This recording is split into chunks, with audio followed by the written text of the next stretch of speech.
The first notes of the piano surged through the grand hall like an uninvited memory breaking free. Lila's hands hovered over the keys, each stroke hesitant yet purposeful, as though she could coax the life back into the house with music alone.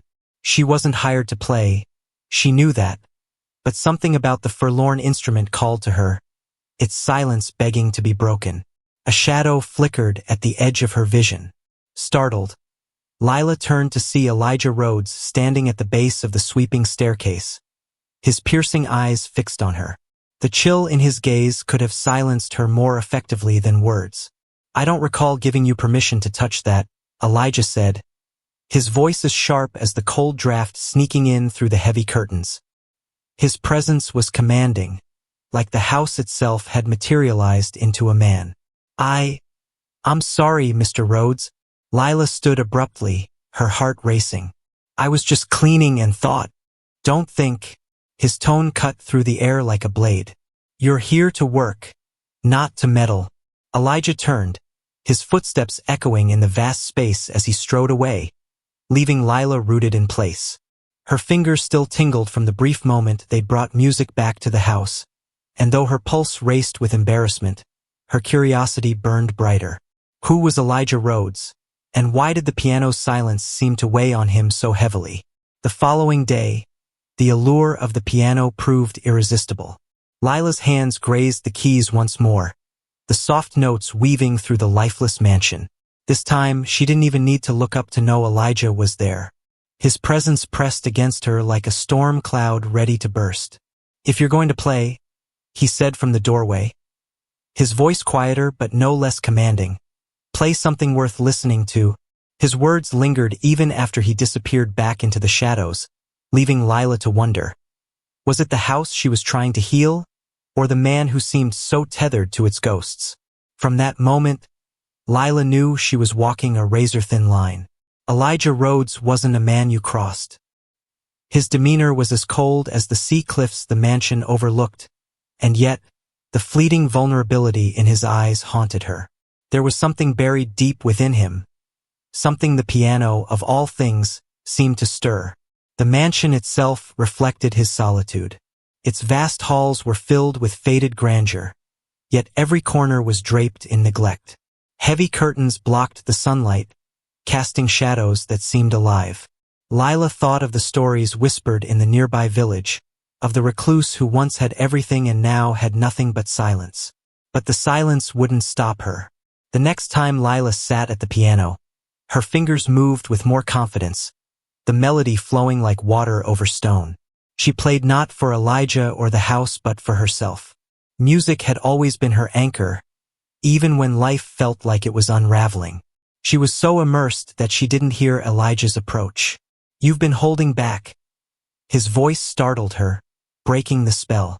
Lila turned sharply, finding him seated in one of the high-backed chairs by the fire. His posture was casual, but his gaze was anything but. It was like he was dissecting her, trying to understand what had brought her into his world.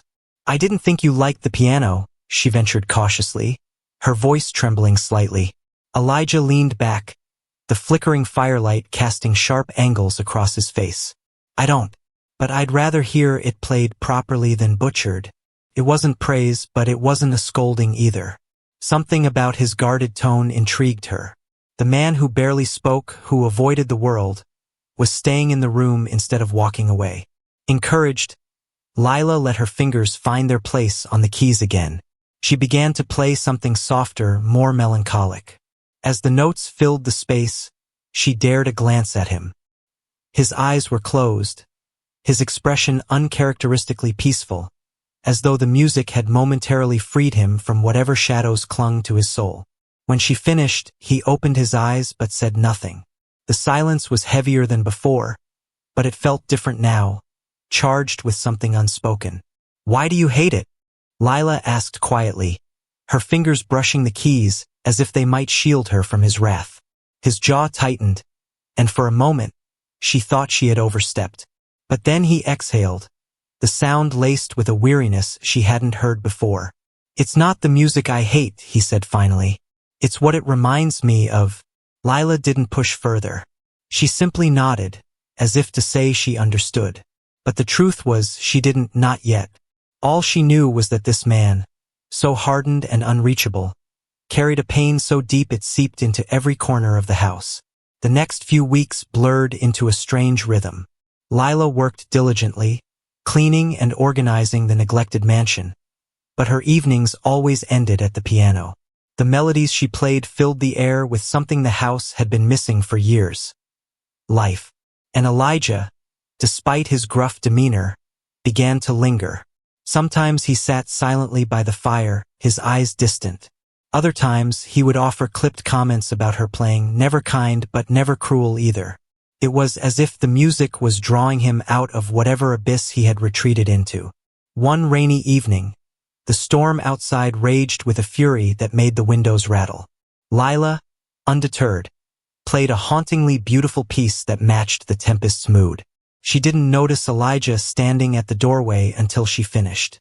That was her favorite, he said, his voice barely audible over the rain. Lila turned to face him, her breath catching at the raw emotion in his eyes. This wasn't the cold, distant man she had come to expect. This was someone grieving, someone haunted. Her? Lila asked softly, not daring to push too hard. Elena, he said after a long pause. My wife. The words hung in the air like a confession, heavy with years of silence. Elijah crossed the room, his steps slow and deliberate, until he stood by the piano. His hand brushed against the keys, and for a moment, Lila thought he might play. But instead, he withdrew, his fingers curling into a fist. She used to play every morning, he continued, his voice cracking. This house felt alive then. Now it was a mausoleum. He didn't need to say it. Lila could feel the weight of his loss, the way it had consumed him and left him a hollow shell. You don't have to live like this, she said gently, standing to face him. Elena wouldn't want you to. His eyes snapped to hers, a flicker of anger flashing across them. Don't pretend to know what she'd want. I don't, Lila admitted, her voice steady. But I know what it's like to lose someone. And I know that shutting the world out doesn't make it hurt any less. For a moment, she thought he might lash out, but then something in him softened. He turned away, his shoulders slumping as though the weight he carried was finally too much. Why do you care? He asked quietly. Lila hesitated before answering. Because no one deserves to live in silence. Her words lingered long after she left the room, the sound of the storm outside the only thing filling the void. Over the following days, something shifted in the mansion. It was subtle at first, a curtain pulled back to let in the light, a chair by the fire no longer abandoned. Lila noticed the changes but said nothing. She simply played, her music threading through the house like sunlight breaking through storm clouds. Elijah's presence grew less elusive. He began joining her in the evenings, sometimes sitting by the fire, other times standing near the piano as though debating whether to engage. The conversations between them, though sparse, became more open. Each exchange was like a cautious step across a crumbling bridge. One evening, Lila found herself lingering by the library after finishing her chores. The room, like much of the house, bore the weight of years of neglect. Dust coated the shelves, and the air smelled faintly of old paper. As she tidied the desk, her hand brushed against a small wooden box. Its lid was slightly ajar, revealing a stack of papers within. Curiosity tugged at her. Carefully, she opened the box and found sheet music, handwritten and unfinished. Beneath it were letters, their edges frayed from age. She hesitated, but a name on one envelope caught her eye: Elena Rhodes. Before she could read further, the door creaked open. Elijah stood in the doorway, his expression unreadable. "What are you doing?" he asked, his tone low and controlled, but his eyes betrayed a flicker of vulnerability. "I was just organizing," Lila stammered, stepping back from the desk. "I didn't mean to pry." Elijah crossed the room and picked up the box, his movements slow, almost reverent. He held it for a moment, his fingers tracing its edges. "She used to write music," he said quietly, his gaze fixed on the contents. Every note, every word. It was her way of making sense of the world, Lila watched him carefully. And you kept it all this time? I couldn't bring myself to throw it away, he admitted. But I couldn't look at it either. The silence that followed felt heavier than any words could have. Finally, Elijah set the box back down, his shoulders sagging under an invisible weight. You shouldn't have to keep running from it, Lila said softly. Her music could still bring something beautiful into this house. Elijah's lips pressed into a thin line. You don't understand, he said, his voice tight. Every note reminds me of what I've lost. And every silence does too, Lila countered, her tone gentle but firm.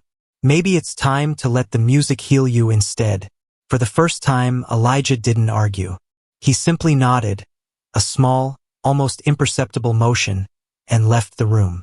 That night, Lila couldn't shake the image of Elijah holding the box, his pain so raw it was palpable. She sat at the piano, her hands trembling slightly as she began to play. The piece she chose was one of the unfinished compositions she had glimpsed in the box, pieced together by instinct and memory. The melody was haunting, filled with longing and love. It felt as though Elena herself were speaking through the keys. Her voice carried on the music. Lila played with her eyes closed, pouring every ounce of emotion into the piece. When she finished, the silence that followed was almost deafening. She opened her eyes to find Elijah standing in the doorway, his expression unreadable. That was hers, he said, his voice barely above a whisper. Lila nodded. I wanted to bring it back to life. Elijah stepped closer, his eyes locked on the piano. For a moment, it looked as though he might say something, but instead he sat down beside her. His hand hovered over the keys before finally pressing one. The sound was hesitant, but it resonated through the room. She used to play this for me, he said, his voice trembling. It was her way of telling me everything she couldn't say with words.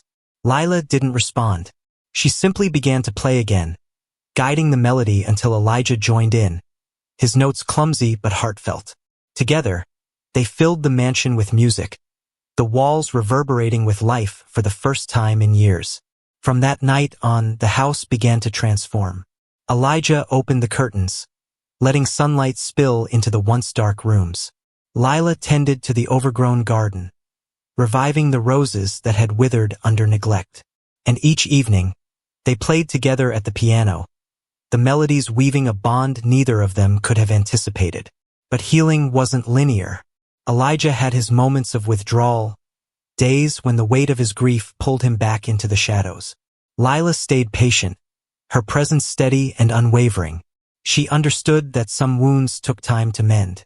One afternoon, as they walked through the now-blooming garden, Elijah spoke. You've changed this place, he said, his voice quiet but sincere. And me, Lila smiled, brushing a strand of hair from her face. You're the one who chose to let it change. They stopped by the edge of the garden, where the sea stretched endlessly before them. The wind carried the faint scent of salt and roses, a bittersweet reminder of the past and a promise of what lay ahead. Elena once told me that music could heal anything, Elijah said, his gaze fixed on the horizon. I didn't believe her. Not until now. Lila placed a hand on his arm, her touch grounding him. It's never too late to start healing. Elijah turned to her, his eyes softer than she'd ever seen them. For the first time, she saw not just a man burdened by loss, but someone ready to embrace life again. The days at the mansion grew brighter, not just from the sunlight now pouring in, but from the shared moments between Lila and Elijah.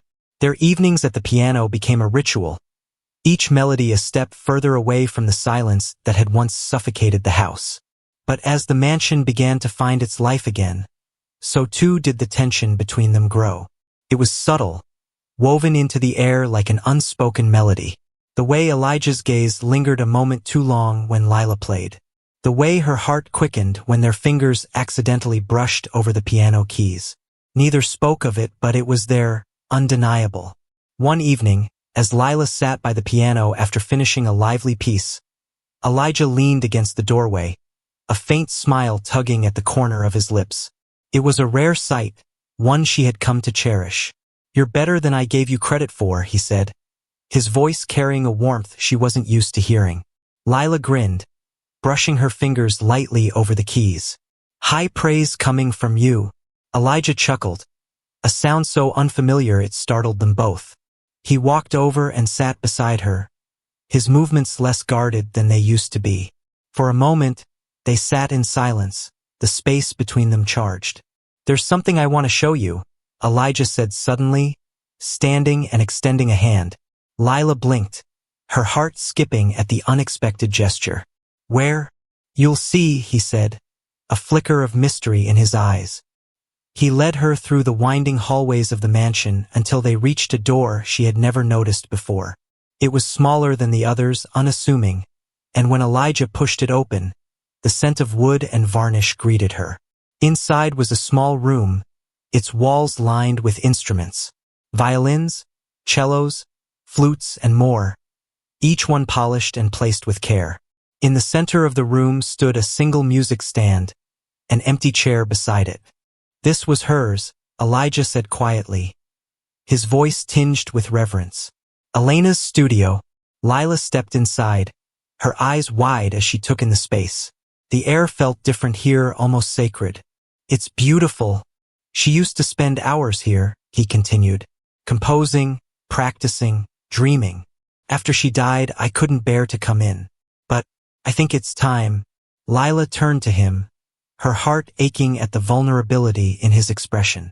You've kept it just as she left it. He nodded. It felt wrong to change anything. But now, maybe it's time to bring it back to life, too. She walked to the music stand and found a sheet of unfinished notes resting on it. Gently, she picked it up. This is hers. Elijah nodded. She was working on it before. His voice faltered, but he quickly steadied himself. Before everything changed, Lila studied the notes, her mind already piecing together the melody. I could finish it, she said softly, if you'd let me. Elijah hesitated, his eyes searching hers. Finally, he gave a small nod. I think she'd like that. For the next few weeks, Lila dedicated herself to the piece. She spent hours in Elena's studio, letting the music guide her. Elijah often joined her, sometimes offering suggestions, other times simply listening. The process was slow, but it was healing for both of them. The day she played the completed piece for the first time, the mansion seemed to hold its breath.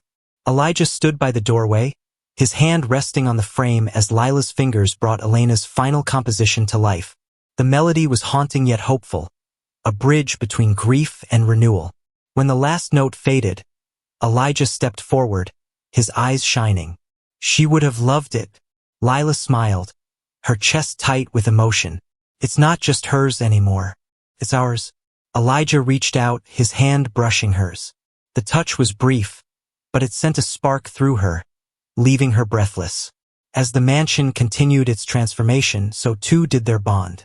The garden bloomed with roses once more, and the piano became a centerpiece of their shared evenings. But the closer they grew, the more Lila felt the weight of the unspoken words between them. One evening, as they sat on the porch watching the waves crash against the cliffs, Elijah broke the silence. I never thought I'd find peace again, he said, his voice barely audible over the sound of the sea. And then you came. Lila turned to him, her heart pounding. I didn't do anything special. You did more than you realize, he said, his gaze locking onto hers. You reminded me what it's like to feel alive. The intensity in his eyes was overwhelming, and for a moment, Lila thought he might kiss her. But instead, he looked away, the vulnerability slipping back behind his usual guarded expression. I don't know what happens next, he admitted, but I don't want this, whatever it is, to end. Lila reached for his hand, her touch grounding him. Then don't let it. The words were simple, but they carried a promise. One that neither of them was ready to break. Over the next few weeks, the mansion underwent a transformation that mirrored the changes between Elijah and Lila. The dark, suffocating silence that had once defined the house was replaced by music, laughter, and the gentle hum of life. Rooms that had been shut for years were opened, their windows letting in sunlight and sea breezes. The garden, now in full bloom, became a sanctuary where Lila and Elijah often spent their afternoons. Their bond deepened in ways neither could have anticipated. Lila no longer saw Elijah as the distant, grief-stricken man she had first met. He had begun to let go of the ghosts that had haunted him for so long, and in doing so, revealed a warmth she hadn't expected. Elijah, in turn, found himself drawn to Lila's resilience and kindness, her unwavering belief that even the most broken things could heal. But as much as they tried to live in the present, the shadow of the past lingered. One evening, as they sat by the piano after playing a duet, Elijah spoke, his voice hesitant.